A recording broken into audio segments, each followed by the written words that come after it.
Once upon a time, in a not-too-distant, peaceful kingdom, lived a poor nobleman with his wife and their only child, a daughter, named Ella. When his wife became seriously ill and death drew near her, she called her daughter to her bedside. Ella. Ella, come quickly. Yes, Father? Your mother. She needs to speak with you. Yes, Mother? Dear child, be devoted and good, and God will always take care of you, and I will look down upon you from heaven and will be with you.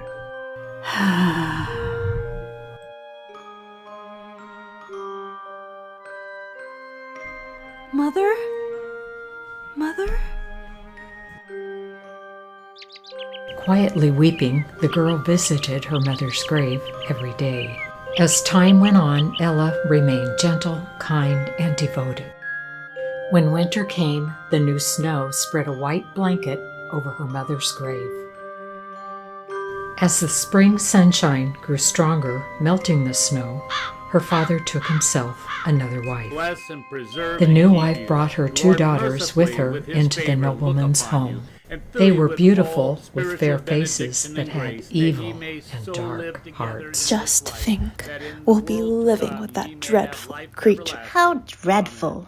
We'll soon fix that.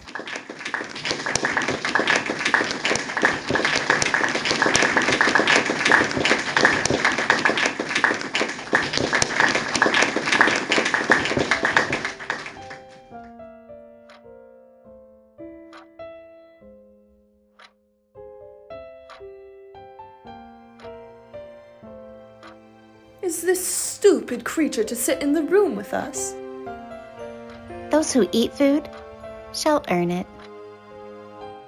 You shall become the kitchen maid. What? Yes, that's what you shall become. Times grew very bad for Ella when she was made to do household chores for her stepmother and stepsisters. Charlita and Darlita took away her pretty dresses and gave her an old gray tattered dress and wooden shoes to wear.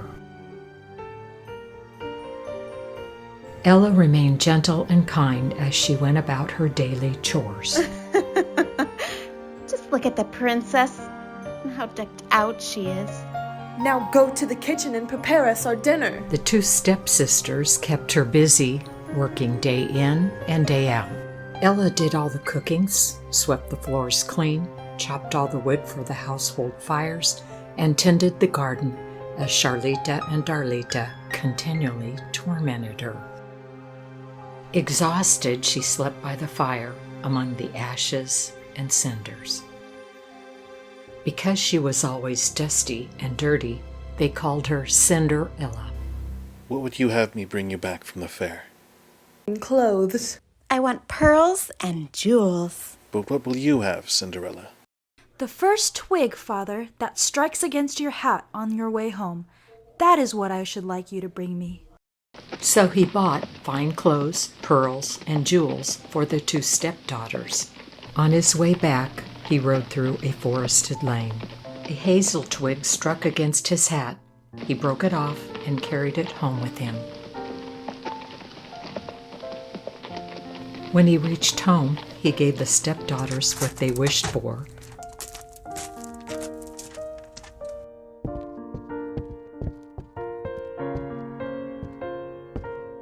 And to Cinderella, he gave the hazel twig. Thank you, Father. It isn't much. But it's what I wanted. Thank you. You're very welcome, daughter.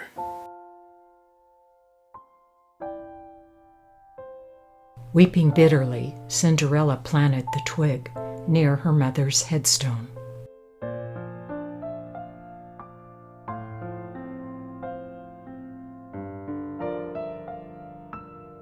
Her tears fell upon it, watered it, and it flourished, becoming a fine tree. Cinderella went to see the growing tree every day as she wept and prayed. Each time, her fairy godmother rose up from the tree, and if she uttered any wish, the godmother brought her whatever she wished for. Now it soon came to pass that the king ordained a festival that should last for 3 days. All the beautiful young women of the country were to attend, so that the king's son might choose a bride from among them. Hear ye, hear ye, hear ye. By proclamation of the king, a ball will be held on the 3rd night of the festival, so that the prince might select his bride. All are welcome to attend. The king is throwing an engagement celebration, and you are to attend. An engagement celebration? Yes, the prince is to choose his bride. Surely one of us will be chosen. Yes, surely. I shall wear my red velvet dress with French trimming. And I will wear my usual petticoat and my gold-flowered cloak. Cinderella! Cinderella, get in here and comb our hair. Yes, and brush our shoes and make our buckles fast. We're going to the wedding feast at the king's castle. Well, I would also like to attend, Mother. What, you, Cinderella? Oh, please, can I go? In all your dust and dirt, you want to go to the festival? Please, Mother, can I? You that have no dress and no shoes? You want to dance? Yes, Mother. Well, I have thrown a dish full of lentils into the ashes, and if you can pick them all up again in 2 hours, you may go with us.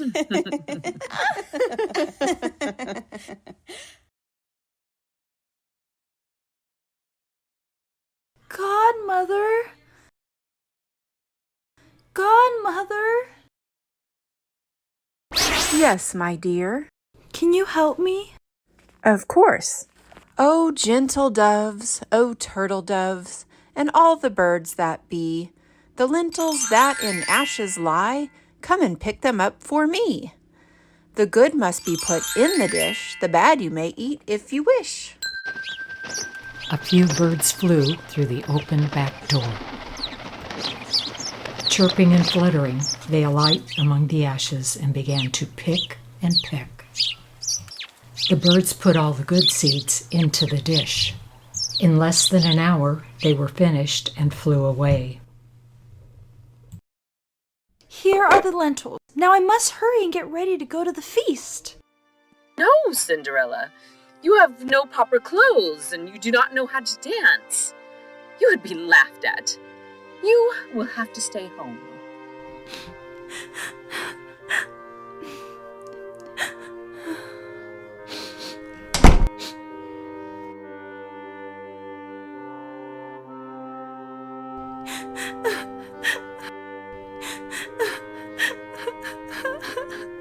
Why are you crying, Cinderella? I wish I could. You wish you could go to the ball, is it not so? Yes. Well, be a good girl, and I will make sure that you go. You will? Yes, just do as I say. Oh, I will, Godmother, I will. Now run into the garden and bring me a pumpkin.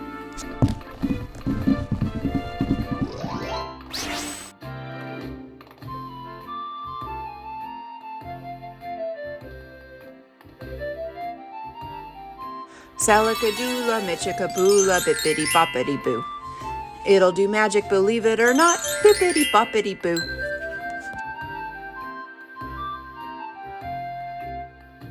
Come with me to the mouse trap. Now lift the trap door. Abracadabra, boil and bake, of these mice horses make.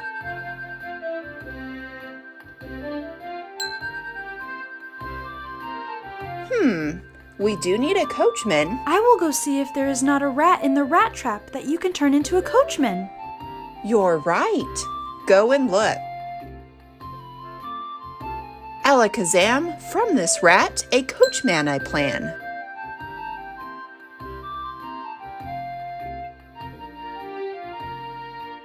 Go back to the garden and you will find 6 frogs behind the watering pot. Bring them to me. She had no sooner done so when her godmother Bippity, turned them into boppity, 6 footmen.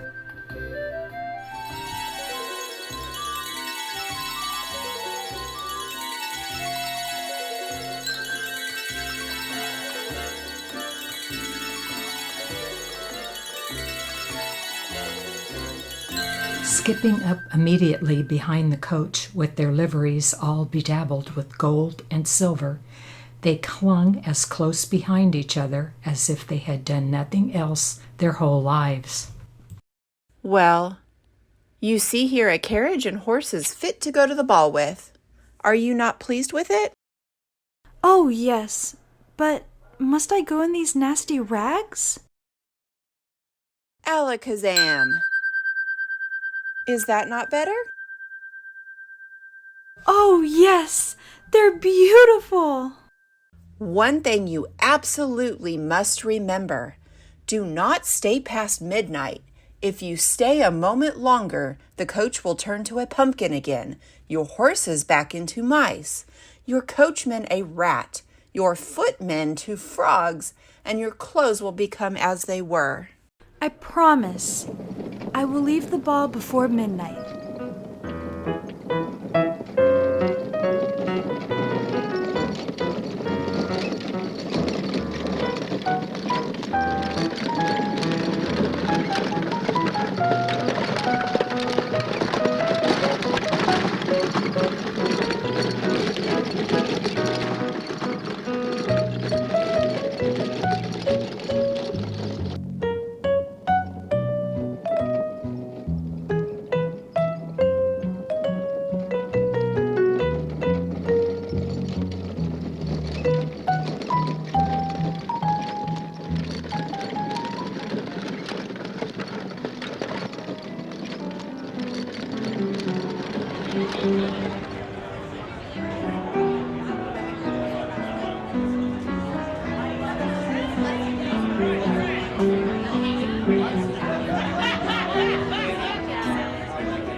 I have never seen her before.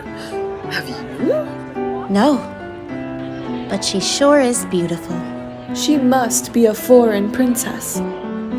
Well, I am glad that Cinderella isn't with us. She would shame us all. She's an embarrassment to our family name. I can see her now, still sitting at home in the ashes and cinders, picking the lentils out. The couple danced through the night. The prince refused to dance with anyone else so that he might not be obliged to let go of her hand.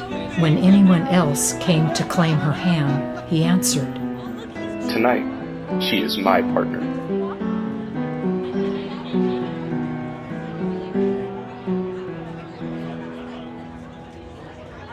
Would you like some of the fruit the prince gave me?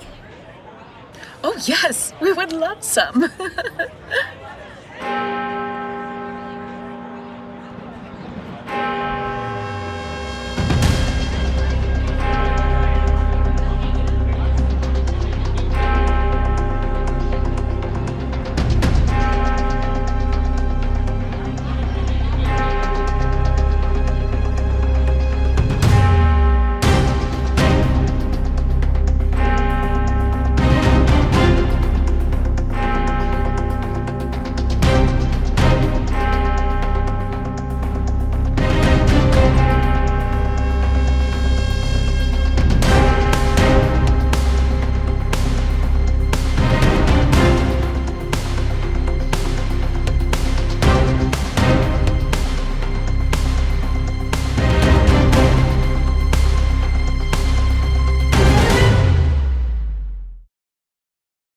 Guard, did you see a princess run out? No, just a young shabbily dressed girl. She looked more like a poor country girl than a princess. My bride will be the girl whose foot this golden slipper will fit. It shall be so, son. I just need to find her. We shall gather all the young ladies together tomorrow and see who the shoe fits.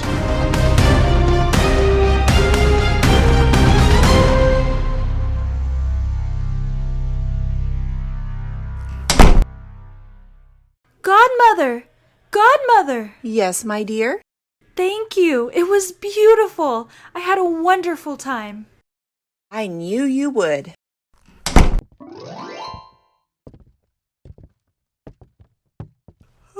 You stayed such a long time. Oh, Cinderella, if you would have been at the ball, you would not be tired.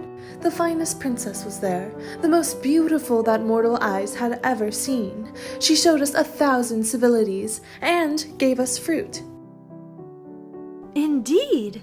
Yes, she was, but she hurried off just before midnight, and with so much haste, she lost one of her slippers. What was her name? I don't think anyone ever heard her name. The prince was very uneasy on her account, and it was most certainly love at first sight. She must be very beautiful then. Could I not see her? Ah, dear Charlita, won't you lend me your yellow dress that you wear every day? Lend my clothes to such a cinder wench as you? I should be such a fool. The king's son had it proclaimed by trumpet that he would marry the girl this slipper would fit. Hear ye, hear ye, hear ye. It is hereby proclaimed that the prince will marry the young lady whose foot fits the glass slippers. They began to try it on the princesses, then the duchesses, and all the court, but it fit none of them.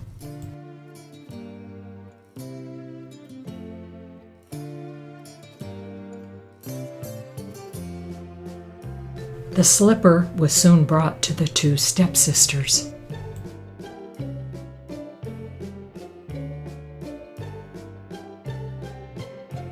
I know I can get my foot in it. Sorry, your foot's too big. It's not going to fit. How about you? It is my slipper. I know it'll fit perfectly. It's not going to fit. Let me. It will fit me. It's only right I should give you a chance, as I have orders to let everyone try. Come, sit down over here.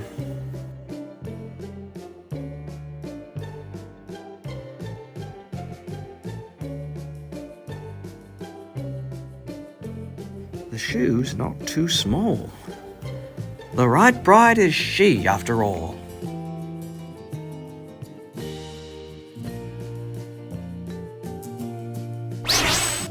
Salakadoola, Michikaboola, bippity boppity boo. And when the two stepsisters saw that she was the princess they had seen at the ball, they threw themselves at her feet to beg her pardon for all the ill treatment they had made her undergo. As Cinderella embraced them, she said she forgave them with all her heart and wanted them always to love her. She was then taken to the young prince, dressed as she was. He thought she was more charming than before, and a few days later married her. Cinderella, who was no less good than beautiful, gave her two sisters lodging in the palace, and that very same day matched them with two great lords at the court. Moral: beauty in a woman is a rare treasure that will always be admired. Graciousness, however, is priceless and of even greater value. This is what Cinderella's godmother gave to her when she taught her to behave like a queen. Young women, in the winning of a heart, graciousness is more important than a beautiful hairdo. It is a true gift of the fairies. Without it, nothing is possible. With it, one can do anything.